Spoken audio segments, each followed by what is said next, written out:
요한복음 1장 12, 13절 말씀을 갖고 가장 위대한 선물 믿음이라는 제목으로 잠깐 말씀을 생각해 보기를 원합니다. 오늘부터 요한복음을 한번 생각해 보기를 원합니다. 요한복음 그랬으니까 요한의 복음입니다. 그러면 요한의 복음은 뭐냐? 요한이 쓴 복음서다라는 말입니다. 요한이 예수님의 복음에 대해서 쓴 것입니다. 당시에 요한이 살던 그 당시에 이미 예수님은 승천하고 이 땅에 계시지 않습니다. 성령이 임하셔서 예수님을 본 것처럼 믿는 사람들은 많았지만 그런가 하면 예수님이 계시지 않기 때문에 사람들이 여기저기서 예수님에 대한 이야기들을 만드는데 여러분들도 잘 아시지 않습니까? 특별히 군대와 관련한 이야기들이 거짓과 뻥이 좀 많다라는 이야기 아시죠? 그래서 군대 이야기를 한다라고 하면은 한 80% 정도는 과장이고 한 20% 정도는 믿어줄까? 재미로 그렇게 얘기합니다. 사실 희한하게도 군대 얘기는 재미있게 이야기를 합니다. 그 당시에 군 생활은 그렇게 재미있지 않았을 겁니다. 솔직하게 말하면 저는 군 생활은 참 재밌었던 것 같아요. 제가 군 생활에 대해서 너무 재밌다고 얘기를 하니까 제 친구 중에 하나는 군대를 안 가려고 하다가 그 말을 듣고 갔다가 속았다고. 근데 저는 재밌었거든요. 그건 그렇다 치고 어쨌든 군대는 대부분의 경우 재미없었다, 힘이 들었다 이런 이야기들을 하십니다. 그런데 이야기는 너무 재밌어요. 군대에서 하다못해 얼차리를 받거나 빠따를 맞거나 그런 이야기, 고생한 이야기를 미화해서 그게 참 재밌는 것처럼 이야기를 합니다. 그래요. 이런 것처럼 사람들이 예수님과 관련한 이야기들을 막 퍼뜨립니다. 여러분 한번 상상해 보신 적 있으신가요? 예수님에게 눈을 치료받은 사람, 예수님에게 손을 치료받은 사람, 예수님에게 중풍병을 고쳐서 나은 사람, 예수님에게 치료받은 사람들이 꽤나 있지 않습니까? 혈루증을 앓던 여인, 이런 사람들은 어땠을까요? 자기 자신도 그런 병을 앓았었는데 예수님을 만나고 나서 예수님이 말씀만으로 예수님께서 침을 뱉어서 흙을 이겨서 그 진흙을 눈에 바르고 실로암에 가서 씻으라 그랬더니 안 못 보는 사람이 앞을 보게 된 그 사람은 어땠을까요? 자기 아들이 죽었어요. 그것 때문에 슬퍼하는데 그 아들을 살려주셨어요. 그 살아난 그 아들은 어땠을까요? 그 어머니는 어떻고요? 예수님께서 이런 기적을 행하시고 나서 한 수십 년 살다가 돌아가신 게 아니에요. 이것은 예수님이 공생의 3년이다 라고 했습니다. 그럼 3년 그 끝자락에 대부분의 일이 있었고 3년 끝자락에 예수님께서 어떻게 해요? 십자가에 못 박혀 죽으시고 부활하셨어요. 3년. 그러니까 그 아이의 어머니다 할지라도 베드로의 장모라 할지라도 3년 동안 바로 죽었다 이렇게 볼 수 없습니다. 근데 바로 3년은 아니지만 세월이 조금씩 흘러가죠. 그런데 제가 이야기하는 거 예수님이 안 계신 다음에 그 증인들, 그 사람들은 어땠을까 하는 거예요. 자기가 고침받은 이야기를 막 이야기하지 않을까요? 그런데 그 사람이 이야기한 건 그렇다 치고 우린 또 재밌잖아요. 입담이 좋은 사람이 있어요. 이야기를 재미있게 하는 사람이 있어요. 이야기를 막 드라마틱하게 본인보다 더 실감나게 이야기하는 사람이 있어요. 예를 들어 눈을 고침받은 사람이 있다고 쳐요. 그래서 그 사람이 예수님께서 나를 눈을 고쳐주셨어 이렇게 해요. 근데 그 이야기를 그랬어? 그리고 듣고 있다가 야야야 아무개가 예수님을 만났대. 그런데 예수님께서 기가 막히다 이러면서 침을 탁 빼는데 침을 이러면서 막 과장하고 정말 실감나게 표현하는 거예요. 그러다 보니까 예수님의 복음이 여기저기서 막 나타나기 시작해요. 그 사람들이야 순수한 의미에서 얘기했는데 사실 그 사람들 속에도 이단들이 있거든요. 양의 탈을 쓴 이리들이다, 거짓 교사들이 있어요. 이건 사탄이 자꾸 마음을 부추기는 겁니다. 그 사람들이 왜곡된 예수의 이야기들을 만들어내기 시작하는 거예요. 그리고 특별히 유대인들이 유대교와 관련하여서 이 기독교가 번져가는 것을, 교회가 세워져 가는 것을 시기하고 질투하여서 바울이 만약에 교회를 세웠다 그럼 따라갔어요. 가서 야 너희들 진짜 잘 믿고 천국 가고 싶냐? 그러면 할례를 받아야 돼, 이런 식으로 얘기했어요. 율법을 잘 지켜야 돼, 이렇게 이야기했다고요. 기껏 은혜라고 이야기했는데, 하나님의 선물이라고 이야기했는데 그 뒤쫓아가서 다른 이야기들을 했던 겁니다. 이런 이야기들이 우후죽순 많아지니까 이거 안 되겠다, 그래서 복음서를 기록한 거예요. 이 복음서라고 하는 건 예수님에 대한 이야기, 예수님의 복음의 이야기. 너희가 땅끝까지 가서 모든 족속에 가서 증인이 되라, 제자 삼아라 하신 말씀을 기억하고, 이 복음을 전해야 되는데 잘못된 복음들이 있으니 그래도 이런 내용을 알고 있어야 된다라고 하는 기본적인 것들이 필요했다. 그래서 요한도, 예수님의 사랑받는 자라고 했던 요한도 예수님에 대한 이야기를 내가 써야겠구나. 그런데 이 요한의 특징은 뭐냐 하면, 요한은 이 복음서를 쓰는데 예수님에 대해서 처음부터 끝까지 순서대로 이렇게 썼다거나 비슷한 순서로 쓴 게 아니라 마치 설교하듯이 썼습니다. 그래서 오늘의 주제는 빛과 어둠이다. 만약에 그랬다면 빛과 어둠에 대한 주제를 놓고서 예수님이 빛이시다, 그리고 어둠은 예수님을 모르는 것이니까 죄다, 악이다, 이런 식으로 해서 설교하듯이 설명한 거예요. 중간중간에 우리 정 목사님이 오후 예배 때 2번에 걸쳐서 이야기하셨어요.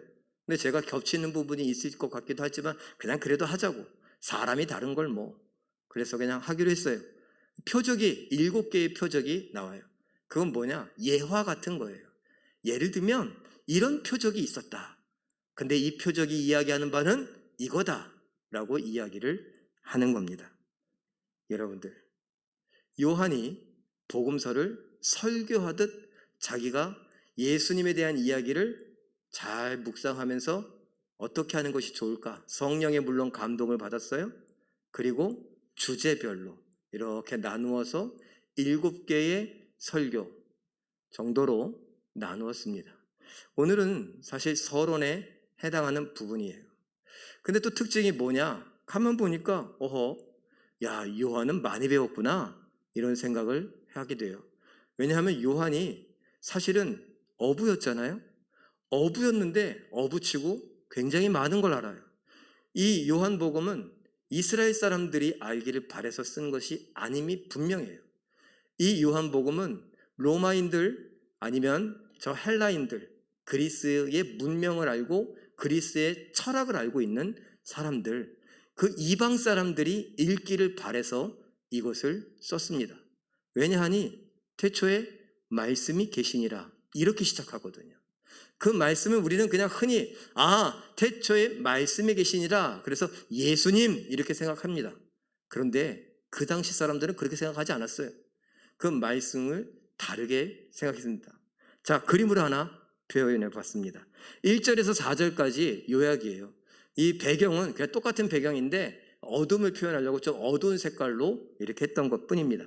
자, 태초에 말씀이 계시니라 라고 했을 때 그 말씀은 헬라어로 로고스입니다. 로고스라는 말이 딱 들어가면 그 당시 사람들은 길이구나 라는 거예요. 이건 길이다, 방법이다, 뭐에 이르는 이데아라고 하는 어떤 이상. 기독교에서는 뭐라고 말해요? 천국이라고 말해요. 그런데 그 당시 헬라 철학, 그리스 철학에서 그 사람들의 마음을 막 휘어잡고 있었던 가장 위대한 철학자는 누구였냐? 소크라테스의 제자인 플라톤이에요. 이 플라톤이라고 하는 사람이 빛과 어둠, 하늘과 땅, 그 다음에 이데아라고 하는 세상을 만들었어요. 그리고 이 땅. 그 이데아는 갈 수 없어요. 도저히 갈 수 없어요. 그런데 뭘로 갈 수 있느냐? 로고스로 갈 수 있습니다. 우리는 말씀이라고 말하지만 단순한 말씀은 아니었어요. 이게 길이 되고 방법이 되는 거예요. 여러분 잘 생각해 보세요. 나중에 예수님이 뭐라고 말씀하세요? 나는 길이요, 진리요, 생명이다 라고 말하죠. 길, 방법이에요. 어디에 가는? 이상세계에 가는, 이상세계 천국에 가는. 요거를 교묘하게 이 단어를 선택했어요. 로고스라는 말을 아는 헬라 사람들은 관심을 갖게 되죠. 길이 있단 말이야? 방법이 있단 말이야? 그래서 이 요한은 말이에요. 너희들이 찾고 있는 그 이데아에 가고 싶은 길이 있냐? 있다. 그 길은 바로 예수님이다. 그 방법은 바로 예수님이다. 이렇게 설명하고 설교하는 것이, 전하는 것이 요한 복음이라는 거예요. 자, 말씀, 로고스 있는데 예수님을 가르쳐요. 그런데 4절까지 내용을 보니까 로고스는 태초부터 있었다라는 거예요. 하나님과 함께 있었다. 붙여 말하면 태초부터 하나님과 함께 있었다라는 겁니다. 태초에 하나님이 뭘 하셨어요? 천지를 창조하셨죠.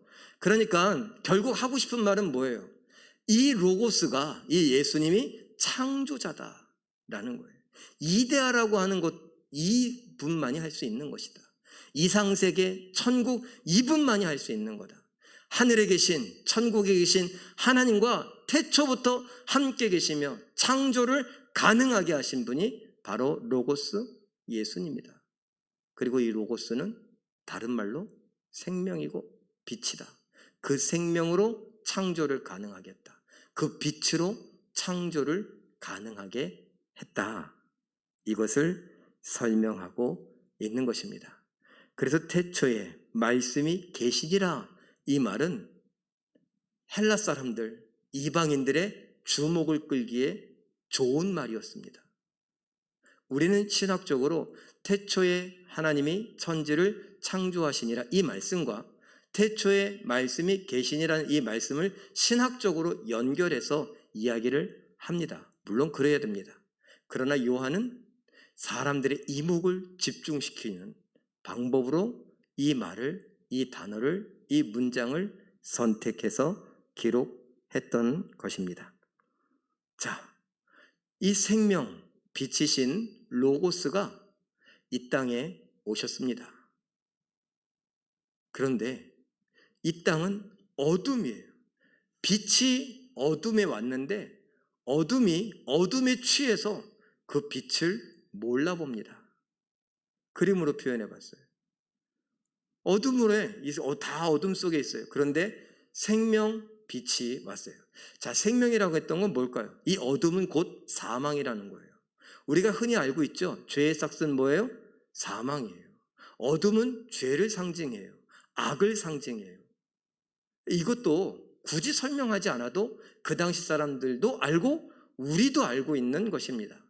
지금은 좀 이렇게 다크하다, 이렇게 검정색, 이게 좀 고급스러운 것처럼 어떤 인테리어를 할 때 그렇게 느껴지기도 합니다.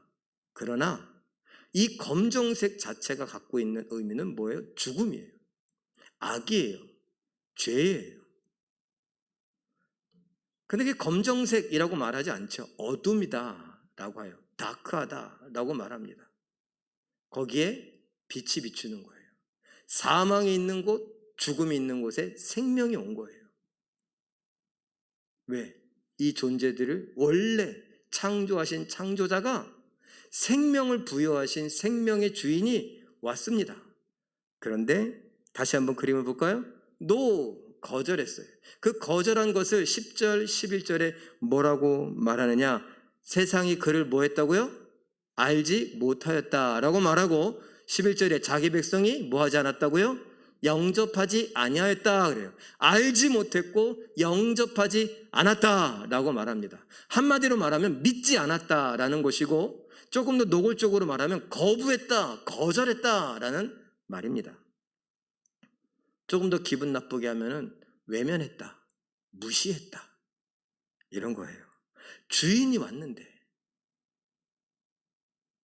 로고스 길이 왔는데, 이데아로 갈 수 있는, 이상세계로 갈 수 있는, 천국으로 갈 수 있는 길이 우리에게 왔는데, 길이 보여줬는데 그 길을 외면해 버렸다는 거예요. 그러면은 갈 수 있어요, 없어요? 못 가요. 그럼 뭐라고 말해야 돼요? 안 돼! 거절하면 안 돼. 외면하면 안 돼. 못 본 척하면 안 돼. 영접해야만 돼. 알아야만 돼. 깨달아야만 돼. 이 이야기를 하고 싶은 겁니다. 이 이야기를 듣는 이방 사람들, 내가 언제 영접 안 했어? 내가 언제 깨닫지 못했어? 빛이 언제 왔어? 생명이 언제 왔어? 이런 얘기를 할 때, 야, 그게 예수야. 이런 이야기를 하고 싶은 거예요. 자, 알지 못했다, 영접하지 않았다, 이것을 알다, 영접하다, 그 헬라어 원문을 찾아봤습니다. 안다는 건 기노스코라고 하는 단어를 써요. 그래서 알다, 이해하다, 깨닫다는 의미를 갖고 있습니다. 안다는 것도 중요한데 더 중요한 건 영접한다는 거예요. 영접한다는 것은 파라람바노 이렇게 말해요. 파라람바노라고 말하는데 이것은 뭐냐? 취한다는 거예요. 취한다, 받아들인다, 내 것으로 한다, 나의 일부로 여긴다. 그리고 연관짓다. 내가 받았으니까 내 거가 되는 거죠.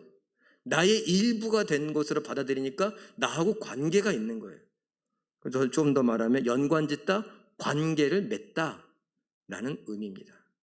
관계가 있다고 여기고 관계가 있다고 말하는 것이에요. 이게 영접하다라는 것입니다. 그러니 이게 믿음과 관련된 거죠. 믿으면 어떻게 해야 돼요? 들어야 돼요. 믿음은 들음에서 난다라고 하죠. 왜 들을까요? 듣고 깨달아야 돼요. 알아야 돼요. 그래야 내 입으로 시인하고 고백하고 내 마음으로 믿을 수 있는 것이죠. 그래야 구원을 받을 수 있는 것입니다. 그래서 아는 게 중요해요. 그리고 영접한다, 이게 훨씬 더 중요한데 내 삶의 일부로 간주하는 거예요. 내 것으로 여기는 거예요. 관계를 맺고 형성하는 것입니다. 그래서 뭐라 그래요? 우리는 예수를 주라 부르잖아요. 예수님을 선한 목자라고 하잖아요. 주라라고 부를 때 뭐예요? 나는 그의 종입니다. 그의 노예입니다. 라고 말하는 것이고, 선한 목자다라고 말했을 때 나는 그의 양입니다. 라고 말하는 거예요. 하나님을 향하여 아버지다라고 말하면 나는 그의 자녀가 되는 거고요. 이런 걸 우리가 잘 생각해 봐야 돼요. 그냥 기도할 때 아버지, 주여 이런다고 되는 게 아니라 아버지, 주여라고 했을 때 그 의미가 무엇인가? 그럼 나는 뭐냐? 이걸 생각해야 돼요. 그래서 사랑을, 관계를 기도하는 중에 그냥 무조건 주여, 아버지, 주여, 아버지 이게 아니라 내가 하나님과 사랑의 관계가 됐으니 사랑을 고백해야 돼요. 맨날 힘들다고 이것 달라고 저것 달라고 이거 해달라고 하는 것이 아니라 내가 주여, 내가 아버지라고 했을 때 뭘 순종하고 복종해야 되는가? 내가 어떻게 사랑을 표현하고 고백해야 되는가? 이런 것들을 생각해야 한다라는 것입니다. 그래서 아는 게 중요하고 영접하는 게 중요해요. 이것이 믿음과 굉장히 밀접한 관계를 맺고 있습니다. 그래서 1장 12절이 중요합니다. 우리 함께 괄호까지 읽어볼까요? 시작. 세상이 알지 못하고 영접하지 않아도 그러나 영접하는 자 곧 그 이름을 믿는 자들에게는 하나님의 자녀가 되는 권세를 주셨으니 영접하는 것이 곧 믿는 것이다. 내 삶의 일부로 받아들이는 것이, 내 것으로 받아들이는 것이 믿는 것이다.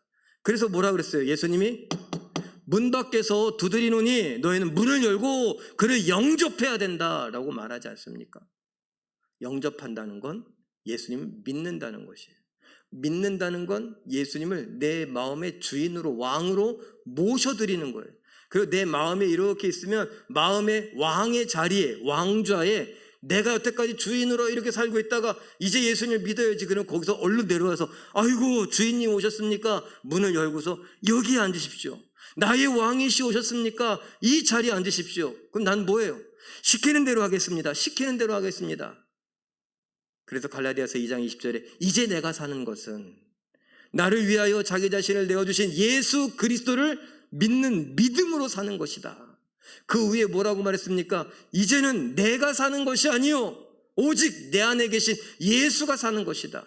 내가 주인이 아니라 예수가 주인이다. 내가 왕이 아니라 예수가 왕이다. 그래서 내 꿈, 내 계획, 내 야망, 내 하고 싶은 거 이런 게 없다는 거예요. 그래서 왕이 예수님이 시키는 대로 하겠다라고 하는 거예요. 그래서 이걸 보고 예수님이 뭐라고 그랬어요? 너를 부인해라. 네 왕의 자리에서 네가 내려와라. 너의 십자가를 져라. 넌 죽었다고 생각해라. 내가 이제부터 너의 왕이 되고 내가 주인이 되어서 내가 말할 테니까 내가 말하는 대로 복종해라. 그런데 이 왕, 이 주인이 아주 폭행을 저지르는 그런 왕이 아니에요. 지금 미얀마가 군부 독재, 군사 대장이 자기 마음대로 해요. 사람들 막 죽여요. 잡아다가 막 장기를 막 빼내서 팔아먹고 막 이래요. 끔찍해요. 예수님이 꼭 그런 분 같으세요? 자기 마음대로 폭력을 휘두르는 그런 권력자로 느껴지세요? 아니에요. 나의 왕은, 나의 주인은 사랑이라고 말해요. 그에게 폭력이란, 그에게 권력을 휘두르는 것이란 찾아볼 수 없어요. 복종해라 라고 말했지만 그 복종도 내가 즐거이 할 수 있는 복종이에요. 사랑과 밀접하기 때문에 생명을 살리는 일에 복종하는 것입니다. 세상 사람들은 영접하지 않아요. 알려고 하지도 않아요. 무관심하고 외면하고 거절했어요. 그런데 그 중에서 영접하는 자, 로고스를 받아들이면 그 로고스가 길이 되어서 천국으로 인도하게 되는데, 천국은 누구의 집이에요? 하나님의 집이에요. 그 하나님의 집에 들어간다라고 하는 것은 뭐예요? 하나님의 자녀가 된다는 것이에요. 그래서 이거예요. 로고스를 영접하면, 로고스를 믿으면 그 로고스가 천국으로 가는 길이 되어서 너희를 천국으로 이끌되 그 천국에서 노비로 노예로 종으로 사는 것이 아니라 하나님의 아들이 된다. 그러니 이 로고스를 믿는다는 건 하나님의 아들이 되는, 하나님의 자녀가 되는 권세가 주어지는 거다. 그래서 영접하는 자, 곧 그 이름을 믿는 자들에게는 하나님의 자녀가 되는 권세를 주셨다라고 말해요. 주셨다라고 말합니다. 그런데 13절에 보니 이것은 육신으로 또는 육정으로, 혈통으로, 사람의 뜻으로 되는 것이 아니다. 제가 표로 그려봤어요. 혈통으로 된 것도 아니고 육정으로 된 것도 아니고 사람의 뜻으로 된 것도 아니다. 이 세상의 방법으로 이런 게 있을 수가 없다는 거예요. 그런데 오직 하나님으로부터만 난다. 하나님만 이 일을 하실 수 있다. 하나님만 우리를 하나님의 자녀 되게 하실 수 있고, 하나님만 우리를 예수 그리스도를 영접할 수 있게 하실 수 있다. 하나님만이 우리에게 믿음을 주실 수 있다라는 말입니다. 야, 내가 믿으면 믿는 거지. 아니야, 네 마음대로 믿을 수 있는 게 아니야. 너 까불지 마. 네가 철학 좀 안다고, 네가 플라톤이나 아리스토텔레스나 뭐 이런 사람들 좀 안다고, 네가 좀 인격 수양을 좀 했다고, 네가 명상을 좀 했다고 잘난 척하지 마. 네가 철학자들과 이야기들 좀 나눴다고 잘난 척하지 마. 네가 베드로를 좀 안다고, 바울을 안다고 잘난 척하지 마.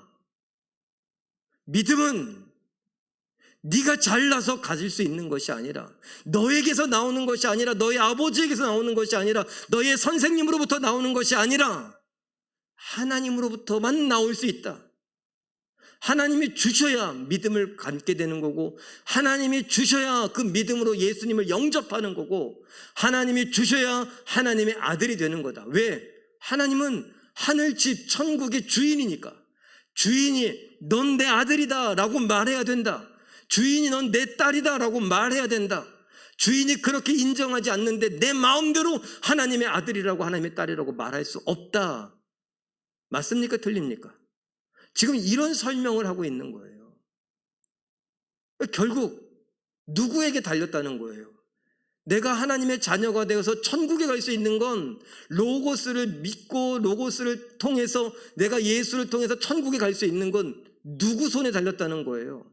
하나님의 손에 달렸다는 거예요. 그러니까 잘난 척하지 말라는 거예요. 누구에게? 그 당시에 철학 좀 안다고 하는 사람들에게, 뭐 좀 안다고 하는 사람들에게, 로고스가 뭔지 그 의미를 알고 있는 사람들에게, 영적인 이데아, 그 이상세계, 천국에 대하여 관심을 좀 갖고 있는 사람들에게, 그리고 지금 성경 좀 안다고 하는 사람들에게, 교회 좀 오래 다녔다고 하는 사람들에게, 헌금을 좀 많이 하고 내가 봉사를 이것저것 많이 한다고 하는 사람에게, 교회 봉사, 교회 행사 안 해본 것 없다고, 교회에서 산전수전, 공중전 다 겪어봐서 교회에서 잔뼈가 굵었다고 하는 사람들에게 하는 이야기입니다. 교만하지 마라. 잘난 척하지 마라. 하나님이 주시지 않았으면 넌 아무것도 할 수 없다. 그겁니다. 그래서 잘난 척할 수 없어요. 참 요한이 설교 기가 막히게 하지 않습니까? 철학적으로, 논리적으로, 그리고 감성적으로 정말 멋지게 설교를 해나가고 있습니다. 오직 하나님으로부터 난다. 그럼 이건 뭘 의미할까요? 하나님이 주신다. 그럼 다른 성경에선 이걸 어떻게 표현하는가? 고린도전서 12장 3절 말씀을 읽어봅니다. 시작. 성령으로 아니하고는 누구든지 예수를 주시라 할 수 없느니라. 오직 성령으로만 예수를 주라 할 수 있다는 거죠. 그게 뭐예요? 하나님으로부터 난다는 말이 바로 성령으로만 예수를 주라 시인할 수 있다는 거예요. 예수를 주라 시인한다면, 아까 영접한다는 건 관계를 맺는다라고 했으니 예수님이 주인이라고 고백하면서 예수님은 나의 주인이고 나는 뭐라는 거예요? 종이요, 노예라고 하는 거예요. 주와 종의 관계를 형성하는 거예요. 예수님을 나에게 내가 받아들이면서, 성령으로 인해서 예수님을 받아들이면서 내가 주종의 관계를 맺는 것이에요. 그런데 그 주종의 관계일지라도 사랑으로 엮여진 관계입니다. 두 번째, 갈라디아서 4장 6절 말씀 괄호까지 해서 같이 읽어보죠. 시작. 너희가 아들임으로 하나님이 그 아들의 영, 예수의 영, 성령을 우리 마음 가운데 보내사 아빠, 아버지라 부르게 하셨느니라. 그 아들의 영, 예수의 영, 성령을 우리 가운데 보내셔야만 우리가 아빠, 아버지라고 부를 수 있다. 그 말은 뭐예요? 하나님이 아빠, 아버지예요. 아빠예요. 아버지예요. 그러면 나는 뭐예요? 자녀예요. 아들의 영, 아들이다 라는 거예요. 그럼 뭐 꼭 아들이라고 얘기하냐? 그래, 좋아요. 아들, 딸이에요. 그 하나님과 나는 부자 관계, 부녀 관계가 되는 거죠. 부자 관계, 부녀 관계는 뭐예요? 사랑의 관계죠. 이렇게 성령, 예수의 영을 통해서, 하나님이 보내주신 성령, 예수의 영을 통해서 내가 하나님과 부자 관계, 부녀 관계를 형성하고, 그래서 사랑을 받고 사랑을 표현할 수 있게 되는 것입니다. 그러면 이것도, 그러면 성령을 통해서만 되는데 성령이 뭘 통해서 그러냐라는 거죠. 어떻게 그게 가능하냐? 사도행전 1장 8절 읽어볼까요? 시작. 오직 성령이 너희에게 임하시면 너희가 권능을 받고. 성령이 임하면 내가 뭐라고 설명할 필요가 없다. 성령께서 너에게 그 권능을 줄 것이다. 하나님과 관계를 맺을 수 있는 권능을 줄 것이다. 다른 말로 말하면 뭘까요? 증을 준다는 거예요. 우리나라 말로 말하면 주민등록증을 준다는 거예요.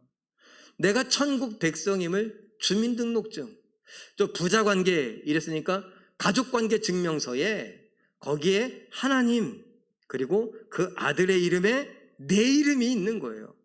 딱 천국 문 앞에 섰는데 지문을 올려놓으세요. 그 지문을 딱 찍으니까 가족관계 증명서가 쫙 나옵니다. 유광진 하나님의 아들 맞네. 이거예요. 이게 권능이에요. 아까 이야기한 1장 12절의 권세예요. 그래요. 성령이 권능을 주십니다. 그래서 우리가 하나님과 예수님과 관계를 맺을 수 있게 되고 하나님, 예수님이 내 삶의 일부 또는 전부가 되시는 겁니다. 나에게 믿음을 주시는 거고 내가 예수를 영접해 드릴 수 있게 하시는 겁니다. 그러면 성령만요? 아니요. 더 중요한 것이 있죠. 바로 예수 그리스도입니다. 에베소서 1장 5절 말씀 읽어봅니다. 시작. 그 기쁘신 뜻대로 우리를 예정하사 예수 그리스도로 말미암아 자기 아들들이 되게 하셨으니 누구로 말미암아? 예수 그리스도로 말미암아. 예수 그리스도의 예수 그리스도가 구원을 이루셨죠. 예수 그리스도가 죽기까지 복종하셨습니다. 예수 그리스도의 죽으심과 부활하심, 예수의 구원 사역, 이것으로 말미암아 내가 하나님의 아들이 될 수 있게 된 거예요. 가족관계 증명서에 내 이름이 선명하게 새겨질 수 있게 된 거예요. 예수님의 죽으심과 부활하심이 없었다면, 요한이 얘기한 대로 로고스가 아니었다면, 로고스의 구원이 아니었다면 누구도 하나님의 가족관계 증명서에 그 이름을 올릴 수가 없었습니다. 그런데 그가 구원을 이루었습니다. 예수 그리스도의 구원으로 말미암아. 그 구원이 복음이죠.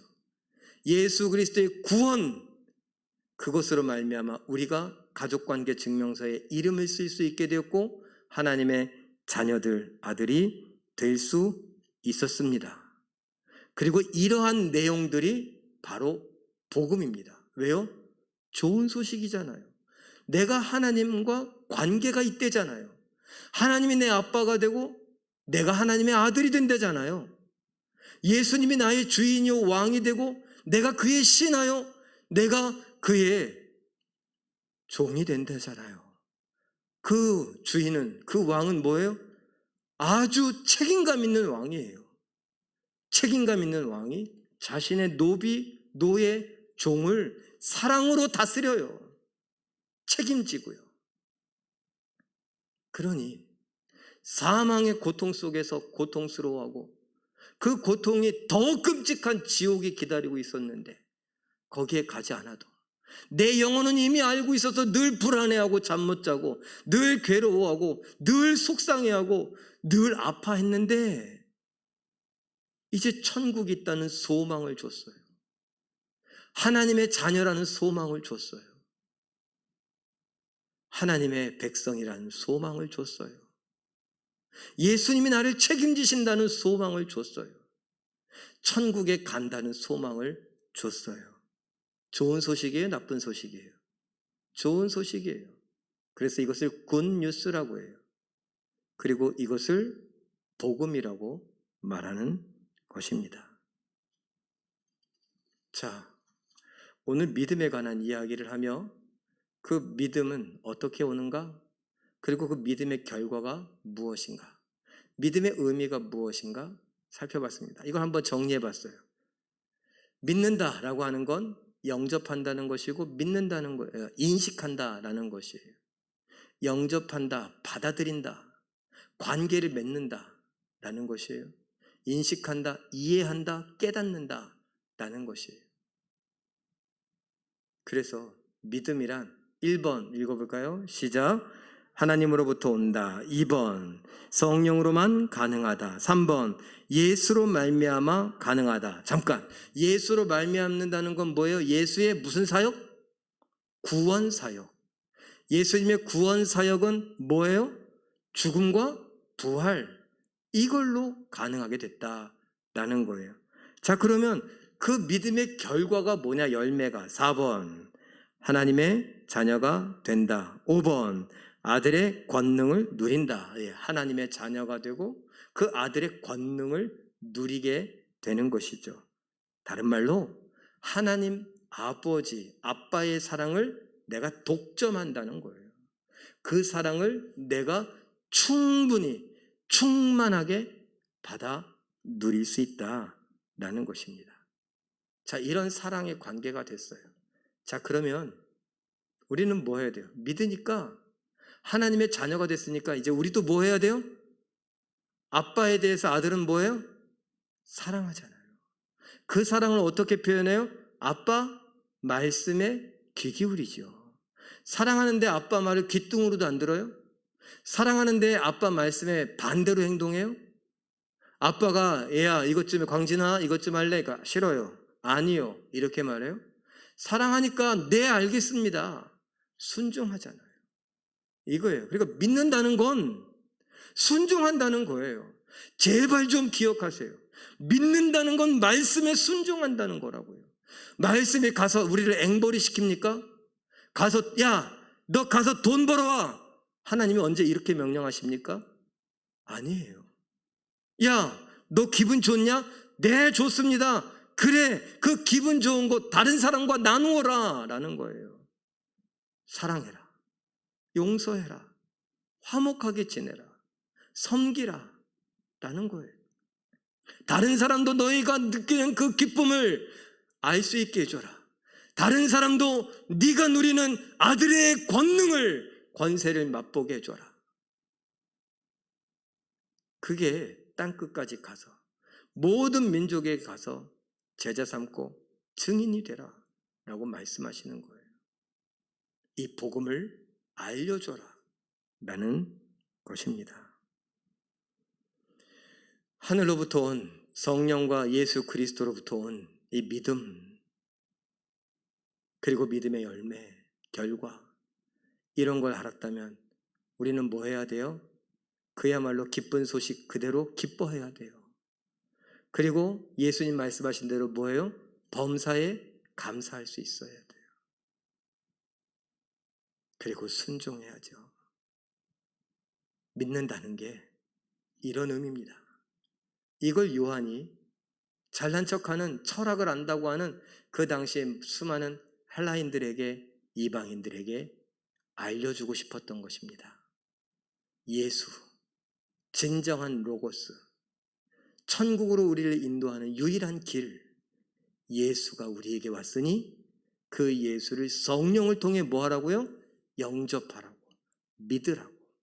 그러면 하늘에 계신 하나님의 아들, 그의 가족관계 증명서에 너의 이름이 분명히 달리게 될 것이다 라고 말씀하고 있습니다. 이것을 제가 한 글귀로 정리해 봤습니다. 우리 같이 한번 읽어볼까요? 시작.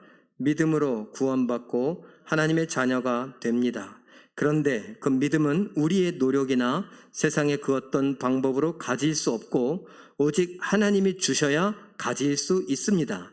그래서 믿음은 최고의 선물이며 가장 위대한 선물입니다. 그 최고의 선물, 가장 위대한 선물을 우리가 이미 받았어요. 왜 주셨을까요? 내가 사랑스러워서, 내가 귀해서, 하나님이 그렇게 하려고 예정하시고 이미 마음 먹었어요. 그러니 나 스스로를 아무리 가난하고 아무리 힘들고 아무리 되는 일이 없고 아무리 사람들이 알아주지 않아도 중요하지 않아요.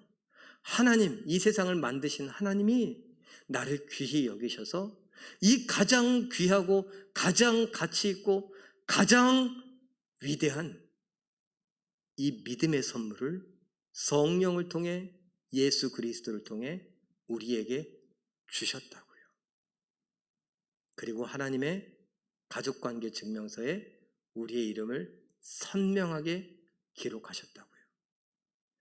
이 선물을 받은 사람답게 기뻐하며 감사하며 오늘을 살아가되 특별히 믿음으로 하나님 앞에 사랑을 표현하되 순종할 수 있는 우리 모두가 되시길 예수님의 이름으로 축원합니다. 우리 이 시간 한번 말씀을 생각하고